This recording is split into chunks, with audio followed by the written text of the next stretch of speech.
story you are about to hear is true.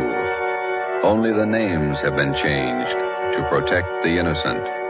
Fatima Cigarettes, best of all long cigarettes, brings you Dragnet.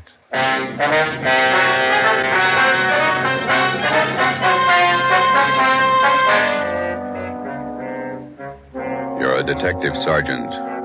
You're assigned to Narcotics Bureau. For 7 months, you've been working with federal and state agents in breaking a narcotics ring. You've apprehended the small fry. Next in the line, the big man. Your job, get him. If you want a long cigarette, smoke the best of all long cigarettes. Smoke Fatima. Fatima is the long cigarette which contains the finest Turkish and domestic tobaccos superbly blended to make Fatima extra mild. And that's why Fatima has a much different, much better flavor and aroma than any other long cigarette. That's why Fatima has more than doubled its smokers coast to coast. So, if you want a long cigarette, smoke the best of all long cigarettes. Smoke Fatima. Dragnet, the documented drama of an actual crime. For the next 30 minutes, in cooperation with the Los Angeles Police Department, you will travel step by step on the side of the law through an actual case from official police files. From beginning to end, from crime to punishment, Dragnet is the story of your police force in action. It was Wednesday, July 9th. It was warm in Los Angeles. We were working the night watch out of Narcotics Bureau. My partner's Ben Romero. The boss is Thad Brown, chief of detectives. My name's Friday.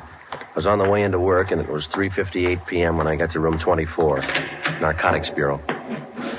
Hi, Joe. Feel better? Oh, not quite as tired, Ben. That Costello thing was a long haul. Narcotics Romero. Okay, Bigham. I'll tell him. Meeting's in 5 minutes. Chief Brown's over. Okay, I want to pick up my stuff from the captain first. Hi, Skipper. Come on in. You look a little better, Friday. Get some rest? Yeah, a couple of good meals. That's the trouble with the Flats gang. They never knew where to eat. Sit down, Joe. I want to talk to you. We got a couple of minutes before the meeting. You'll probably be getting this all up and down the line from here in. Just want to let you know that we think you and all the men in the operation did a fine job. My part wasn't much. You did more than I did. Oh, we all worked, but you had the dirty end of it. Good job. Here's your equipment. You'll need it now. Oh, yeah, thanks. Badge, your ID cards, your gun. 6 shells, that's all of it, huh? Mm-hmm. That's it, thank you. You're back at it. Yep. Here's one for you. Look at this. What's that you got? Mug shot of a girl picked up in a narcotics raid last night. Oh, a pretty girl. Long blonde hair, beautiful eye. She looks young. High school girl? She was when that picture was taken, 1947. She was 16. Here, look at this one. Yeah, same girl. Yeah, that's the way she looked at 11:30 last night when we picked her up. She looks 50. 19 years old. 3 years on heroin. She might as well be dead. She is. 8 o'clock this morning. Let's go. It's time for the meeting. You just looked at the best reason I know of for getting Belmont. She get her stuff from Belmont? Costello was pushing to her. He got his stuff from Belmont. They all do. Well, let's go. Why would you? Anybody brief you on the Costello interview, Joe? No, not yet. Chief Brown will fill you in. Here we are.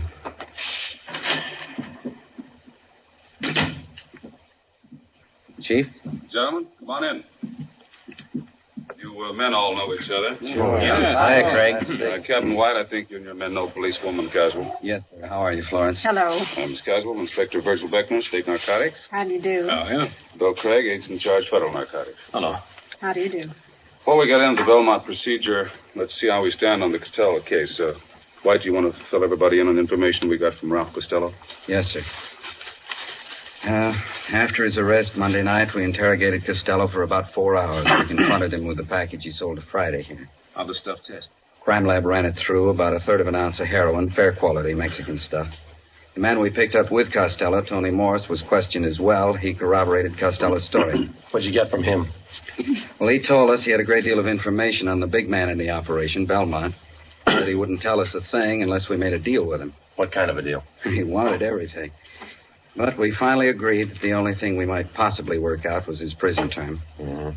We called in the U.S. District Attorney. We talked another 4 hours. How'd it work out? District Attorney told Costello the only thing he'd do for him was to have his prison terms run concurrently rather than consecutively.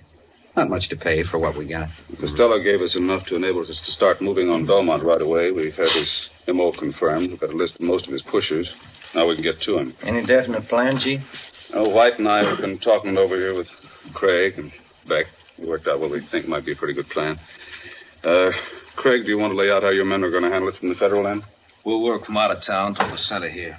We'll check his contacts across the state lines. We've already traced his connections to the east, New York syndicate. We'll keep working that end.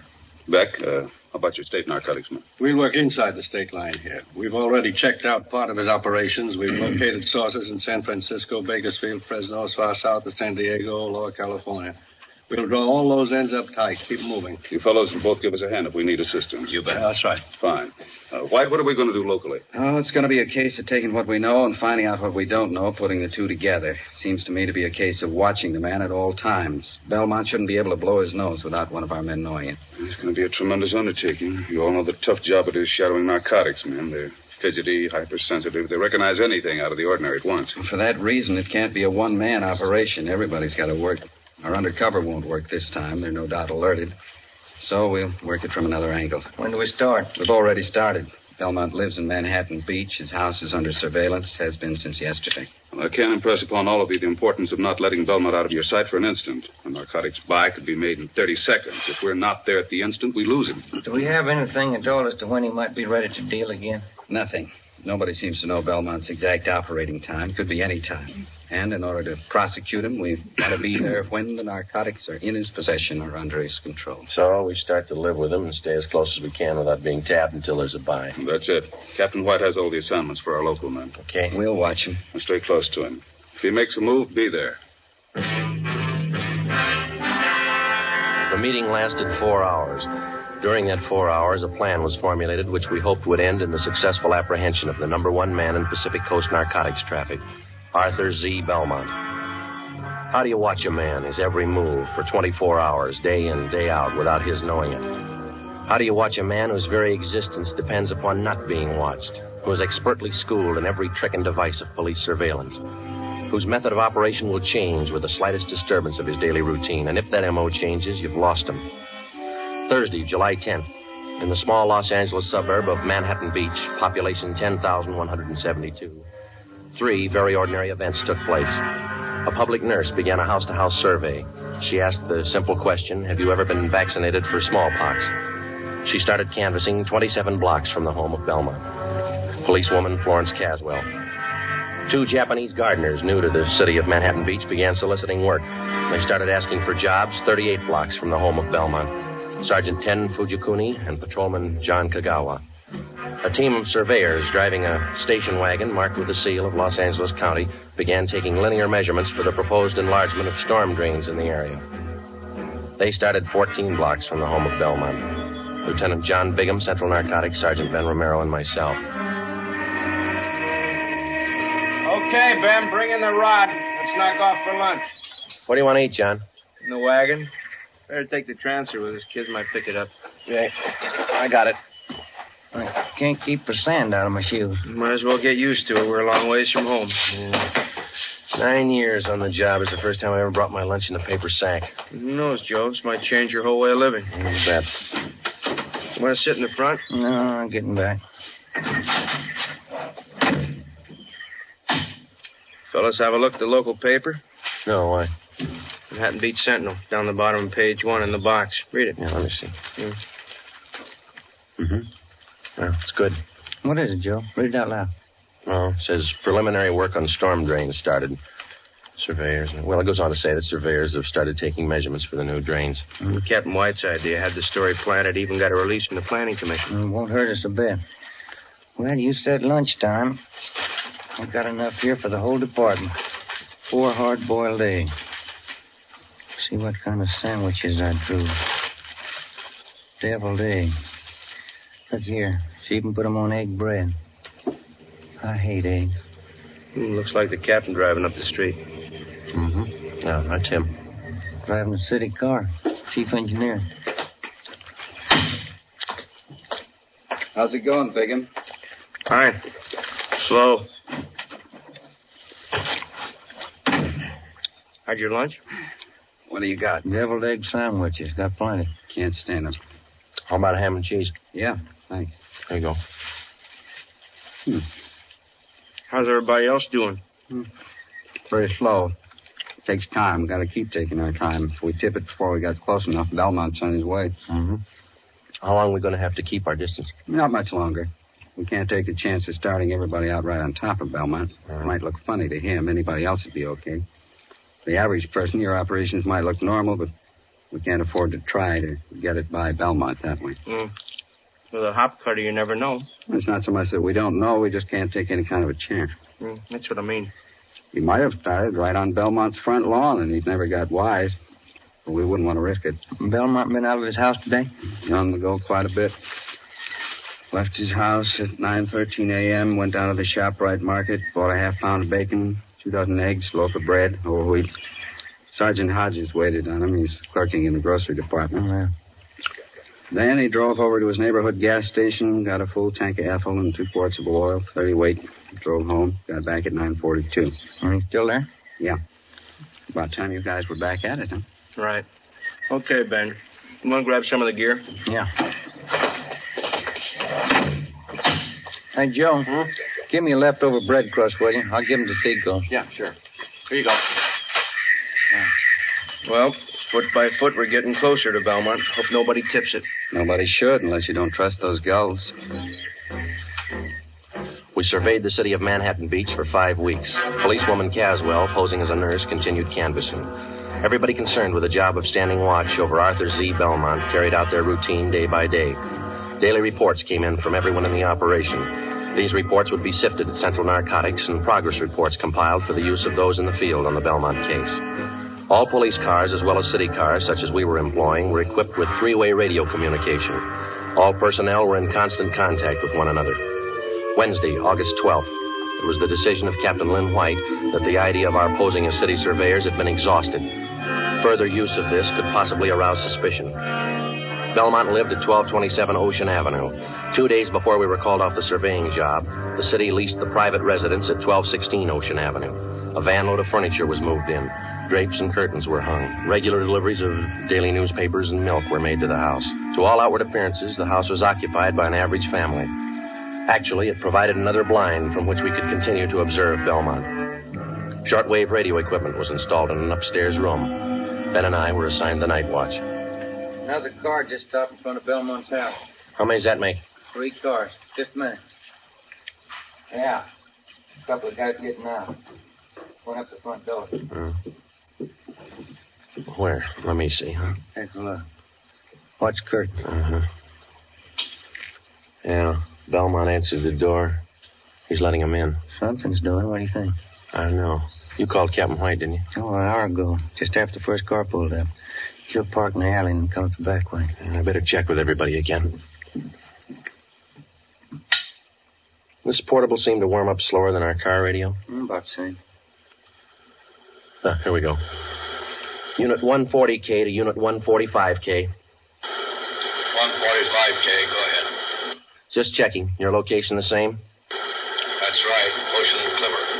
We got 3 cars to cover now. Stand by. Roger.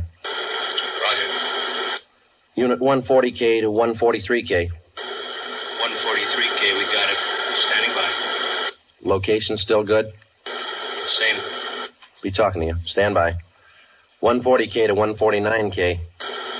149K, go ahead. Stay put. We got 3 cars now. Yeah, we heard. Still the same spot. Standing by. Roger. Captain just pulled into the alley, Joe. Good. Belmont's porch light just went out. Mm-hmm. Let's see. 3 guys came in the first car, 2 in the second, 2 in the third. Is that right? Yeah, 7 all told. 8 counting Belmont. Maybe he's running for office. Joe, Ben, any changes since you called me? Another car. Mm-hmm. Anybody you know? It's too dark to see their faces. Uh-huh. Dodge Coupe, gray, black package sedan, green Chevy. Well, that might be for me. I told the office they could reach me, yeah. White. Yeah, Bigham. You must be wrong. You sure he's not lying? All right, thanks. Yeah. You sure Belmont hasn't left his house since you came on duty? Couldn't possibly. Not without somebody in the detail spotting him. He got out somehow. He made a buy. Captain White called the office and talked to Benny Arredondo, our narcotics undercover man. He confirmed the fact that somehow Belmont had a meet and successfully completed a narcotics transaction. None of us could figure how, and we didn't know when the meet took place. Arredondo told us that the buy had been made sometime in the past 10 hours. The arresting officers had recovered a portion of the narcotics, 2 bundles of heroin. They were found in the possession of one of Belmont's runners, Archie Scott. I can't figure it. What do we do now, Skipper? Sit tight and watch those 3 cars in front of Belmont's house over there. Maybe he didn't have to leave the house to make a buy. That's the way I got it pegged. Those cars down there, those are the first visitors he's had in the past 24 hours? As far as anybody knows, we watched it close. Sometimes it's like that.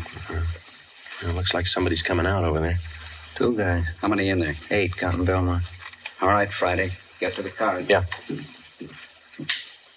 They started to move out yet? No. 5, 6, 7. That's all of them. They're heading for the car. Yeah. Looks like a 3-way switch. We'll see when they start to move out. Attention, all units and special details. Stand by. Here's the license numbers, Joe. Oh, good. I need those. Thanks. Green Chevy's headed south. Black Packard's going north. So's a Dodge Coupe. Uh-huh. Dodge turned left at the corner. It's headed east now. Got it. 140K to all units and special detail. Unit 149K. 149K, go ahead. 1946 green Chevrolet sedan, license 61 William 852, headed south on Ocean. Roger. Unit 145K. 145K, go ahead. 1947 gray Dodge Coupe, license 1 X-ray 1898, headed east on Clipper Street. Roger. 143K, come in. 143K, yep. 1939 black Packard sedan, license 6 Mary 6778, headed north on Ocean. Roger. Got him spotted. Could be a dry run. Couldn't afford to chance it either way. Nothing to do now but wait it out. That's right, and pray for rain. It was 8 minutes past 8 p.m. We sat back and waited for the reports to come in from the cars. At 8:25 p.m., 17 minutes after the alert was broadcast, Unit 149K reported in on the gray Chevrolet sedan. The car and its occupants were thoroughly searched. No trace of narcotics was found. 8:42 p.m., 34 minutes after the alert. Unit 143K to 140K. 143K, go ahead. On that 1939 Packard sedan, license 6 Mary 6778. Shook them down. Nothing. They're clean. 8:50 p.m., 42 minutes after the alert, the report on the third and final car came in, the 1947 gray Dodge Coupe. That's it.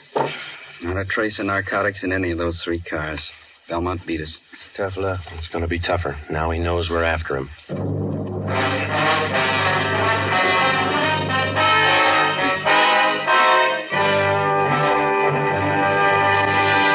You are listening to Dragnet, authentic stories of your police force in action. Now, here's an authentic report from Fatima Cigarettes. In 1949, Fatima more than doubled its smokers from coast to coast. In 1950, enjoy Fatima yourself. You'll find Fatima extra mild. Because Fatima is the long cigarette which contains the finest Turkish and domestic tobaccos superbly blended to make Fatima extra mild. You'll find Fatima tastes much better. Fatima's superb blend gives you a much different, much better flavor and aroma than any other long cigarette. You'll find Fatima best in cigarette quality. Fatima has always stood for the best in cigarette quality. For a new year of greater smoking enjoyment, buy Fatima in the appealing golden yellow package. You will agree, Fatima is the best of all long cigarettes. The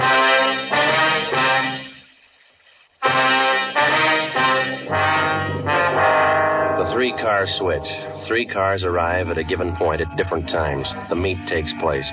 The drivers of the various cars leave the given point at the same time. Each drives away from the point in a different direction, making it 3 times as difficult to follow them.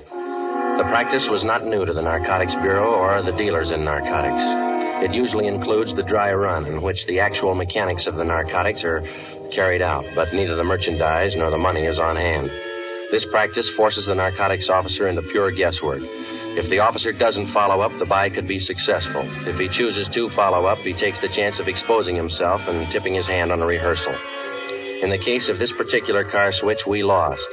But taken in the car roundup were 7 of Belmont's trusted runners. 6 of these men refused to talk, but the 7th, Clifford Bissell, gave us a lead to one of Arthur Belmont's most trusted friends. His name was Floyd Ketchel. He and his wife lived at 357 Evergreen Drive, Linwood. It's a nice house. Yeah. Yes? Police officers, we'd like to ask you a few questions. What about? Well, as you probably know, there's been a series of burglaries here in your neighborhood. No, I didn't know. Oh, yes, quite a few. Would you mind if we came in and talked to you about it? I don't know anything about any robberies around here. Everything's okay. This is just a routine check, Mr. Ketchel. Everybody else in the neighborhood's cooperating. Only take just a minute. All right, you can come in, but I have to leave in about 15 minutes. Thank you. Well, you have a nice place here, Mr. Ketchel. Yes. Now, what was it you wanted me to help you with? You know a man by the name of Clifford Bissell? No. How about Arthur Z. Belmont? Who? Arthur Z. Belmont. Bissell says you and Belmont are good friends. I don't understand this. I thought you wanted to ask me about some robberies. I wonder if you'd mind rolling up your left sleeve. I'd like to look at your arm. What for? You're a user, aren't you? No, I'm not. Then you know what we're talking about, don't you? No, I don't. Do you have any narcotics here in the house? Certainly not. You mind if we look around? Why do you want to search the house? Why won't you show us your left arm? Floyd Ketchel would admit nothing, but he allowed us to search his home and grounds. An extra detail of men was called out to aid us in the search. We covered every foot of the acre of ground. This took 2 days. We found nothing. On the 3rd day, under the flooring of an upper bedroom of the Ketchel home, we found Ketchel's plant. He was using heroin. You want me to call Belmont, is that the idea? That's right. We want you to set up a meet with him. I'm not going to rat on Art. He's a friend of mine. Suit yourself. We found your plant there. We've got you. You'll be the fall guy. You mean I take all the heat? Why not? Bissell put the finger on you. We got to have somebody. Why pick on me? We just told you. We found the stuff here. Bissell fingered you. You're it. All you have to do is make a phone call. You won't have a clean slate, but it's going to sound a lot better in court. All right. It makes sense. You know what to tell him. We've already been over all that. Call him now. Friday, listen in on the extension. If Ketchel changes his mind in the middle of the conversation, I'll see that he hangs up. Yeah.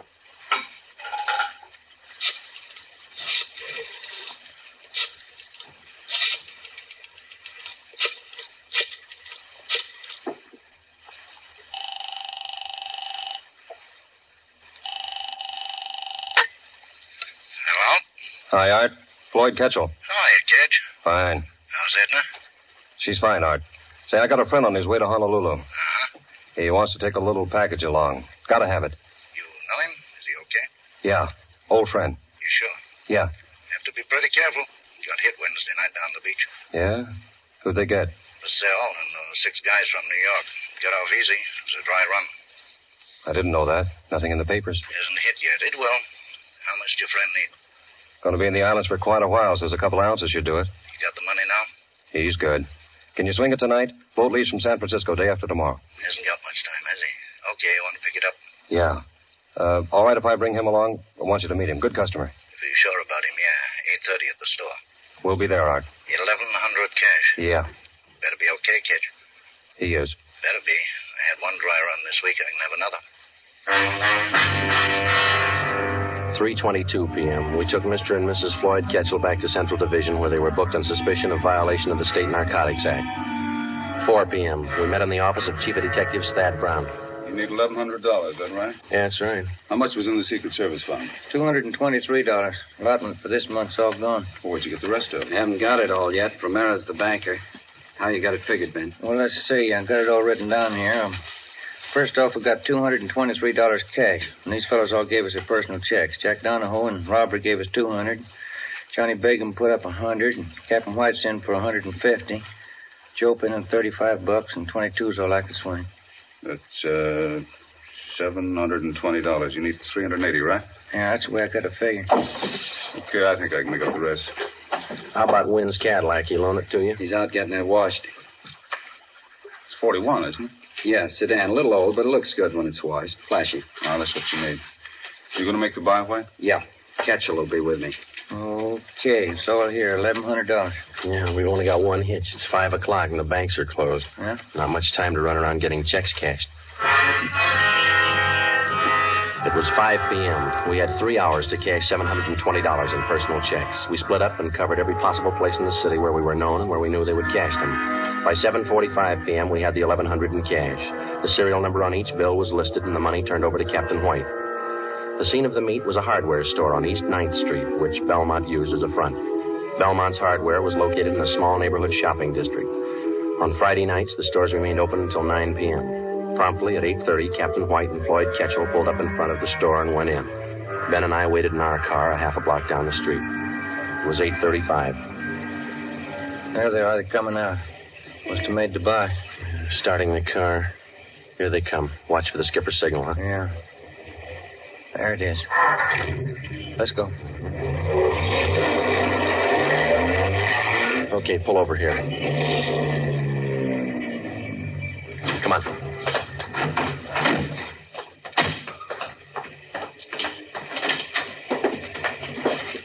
There's a clerk back there. You see Belmont?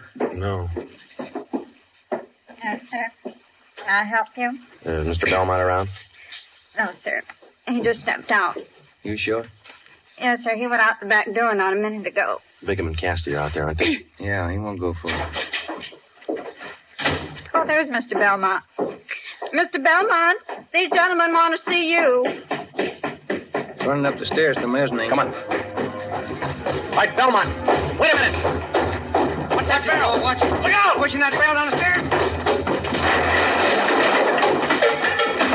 All right. Let's go. Come on. There he is. He's trying to reach that skylight. Belmont, get on. You'll never make it. Slipping, Joe. Belmont!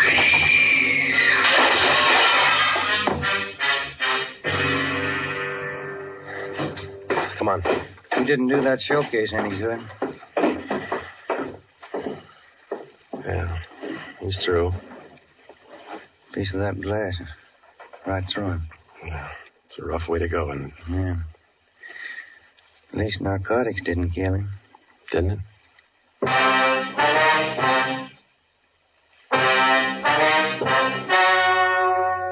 The story you have just heard was true.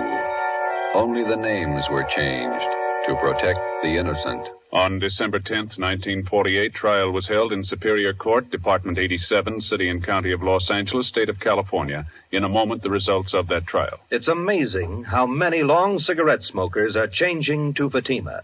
Here is the actual report. From coast to coast, Fatima has more than doubled its smokers. Yes, more and more smokers every day are discovering that Fatima is the best of all long cigarettes. Smokers find Fatima has a much different, much better flavor and aroma than any other long cigarette. They find that Fatima is extra mild because it's the long cigarette which contains the finest Turkish and domestic tobaccos superbly blended to make it extra mild. Enjoy extra mild Fatima yourself. Best of all long cigarettes.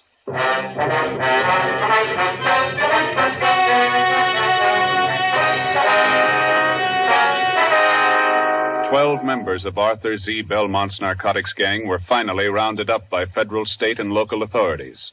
All 12 were tried and convicted of violating the Harrison Act and the State Narcotics Act. They received sentences as prescribed by law and are now serving their terms in state and federal penitentiaries. You have just heard Dragnet, a series of authentic cases from official files.